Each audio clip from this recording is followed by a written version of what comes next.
皆さんごきげんよう、上川薫です。今回取り上げる話題は、今 YouTube や SNS の X においては、犬笛というキーワードが非常に注目されています。というのも、YouTube や X において様々な誹謗中傷といったものが見られる、その言動として、犬笛行為が発端であるという話が出ているからです。今回の動画では、じゃあ犬笛って一体何なのという基礎的なところから皆さんに解説していこうと思います。それではまずはその定義について見てみましょう。犬笛とは、一見すると真意がよくわからない。でも本当の意味は、特定の人たちであれば伝わるほのめかし発言のことです。犬笛によってメッセージを受けた集団は行動し始めます。よくある誤解として、犬笛、ドッグホイッスルは伝わる相手が分かれるというのがポイントが起源で、決して誰かの先導によって動く人たちのことを犬、つまり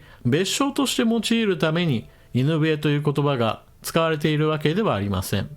あくまでもポイントは、特定の人たちには通じるんだけれども、でも多くの人たちにとっては意味がわからないといった犬笛本来の用途に対して人間の行動に転用された言葉です。また、ここ最近認知度が上がった言葉なので、あたかも新しい言葉として認識される方も多いことでしょう。しかし、犬笛という言葉それ自体は用語として昔からありました。X においては犬笛についてこのような定義がされています。暴力行為の先導。暴力行為や何らかの危害を及ぼす行為を行うよう他者を先導したり、促したり、仕向けたりすることは禁止されています。これには他者に自傷行為を促すことや、非人道的犯罪、戦争犯罪、または大虐殺など、残虐な犯罪行為を行うよう他者を先導することなどが該当しますが、これらに限定されません。また、暗号化された表現、犬笛と呼ばれることがよくありますを用いて、暴力の先導をほのめかす行為もこれに該当します。犬笛行為は X において、暴力的な発言に関するポリシーに違反する行為として規定されているのです。最近になって現れた言葉ではなく、昔からあるんですよという部分については、その最初の頃というのは一体いつかといえば、アメリカにおける公民権活動、黒人の人権回復問題といったものがその起源として語られます。例えば、昔は奴隷を持つことその自体が合法という時代がありました。しかし、そのような制度については改定され、公には黒人奴隷というものを持つことは禁止されました。しかし、以後においても黒人と白人との間には明らかに様々な面で差別があり、その差別に基づいた政策といったものも合法的に行われていることがありました。しかし、徐々にその改定作業といったものも進むことにより、明確な人種差別発言などについても、以前は言えたんだけれども、今は言えませんよといったことが増えていきました。例えば、白人と黒人のトイレは全く別である。白人専用のトイレに黒人が入ることが許されないというのがルールとして定められていて、しかもそれが認められていた時期がありました。しかし、それが認められなくなった時においては、例えば選挙の時において、直接的な表現を使うことが許されなくなりました。合法であった時代においては、この制度を残そうといったことが明確に言えたわけですが、その制度そのものが合法化された時においては、そのような直接的な表現というものができなくなったわけです。そしてこれは公民権活動以後の時代においても、例えば黒人差別の問題と根付く形で犬笛というものが一つの選挙戦略などに用いられました。例えば、オバマ大統領が誕生した際には、黒人であること、もしくは非白人であること、もしくは宗教の問題を通して多くの国民たちに対してオバマ大統領に投票するなというネガティブキャンペーンが展開されました。その中においては黒人だから投票するなというような直接的な表現は当然のように使えません。そこで用いられたのが犬笛戦略です。例えば、黒人が起こした非常に残忍な殺人の例などをやたらめったらと取り上げることにより、あたかもそれと類似するような人物としてオバマ大統領を連想させるような選挙戦術であるとか、もしくは彼の出身地などについても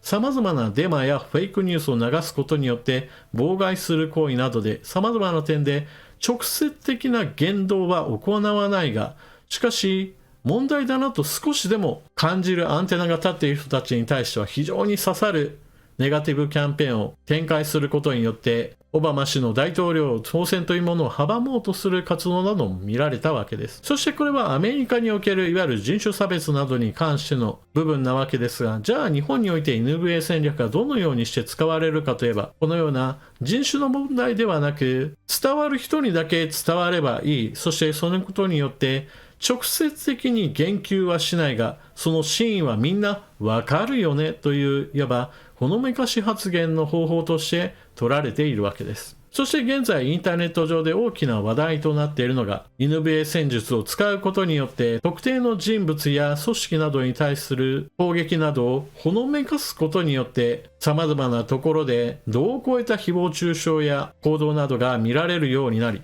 それがインターネット上で大きな話題となっているのです。ちなみにこうした NVA 戦術について誰がどう発言し、どのような人たちが何をしているかについてはここでは言及しません。なんですが、しかし現代においてはそのような NVA 戦術が非常に多くの人たちの間で拡散しやすく利用されやすいという状況が生まれつつあることはしっかりと認識しておくべきでしょう。例えば YouTube や X といったものが情報発信する場所、そしてそうした情報を受け取る場所として集まる、そうした広場のような役割をしていて、情報発信力の高い人が NVA 戦略を使った場合においては多くの人たちが先導され動き出すという現象が見られるわけです。そのために X などにおいてはトレンドワードとして特定の対象の名前が上がり、それが長い間多くの人たちの目にさらされることとなるわけです。そしてそのような騒動が大きくなること、それ自体が注目されているなということを一つの発火点として話題として取り上げる人たちも次から次と現れるという現象を生み出すわけです。残念ながらこういう展開についてはなかなか火消しするのが難しいわけですが、少なくともどのような場合であっても犯罪的な言動についてはこれに組みしてはいけません。人によってはあの人が言っていたんだから私の行動は正しいとして明らかに犯罪的な領域まで踏み込んだ言動などを繰り返したり、現実の世界においても行動し始めたりする人、またそのような行為を匂わすような人なども現れており、冷静に物事を考え自分を律するということに目を向けるべきでしょう。私の話は少し抽象的なわけなので、どのようなことが行われているか詳しく知りたい方は私のチャンネルではなく、そのような問題に対して取り上げている政治系 YouTuber の方も別におられますので、 YouTube 上で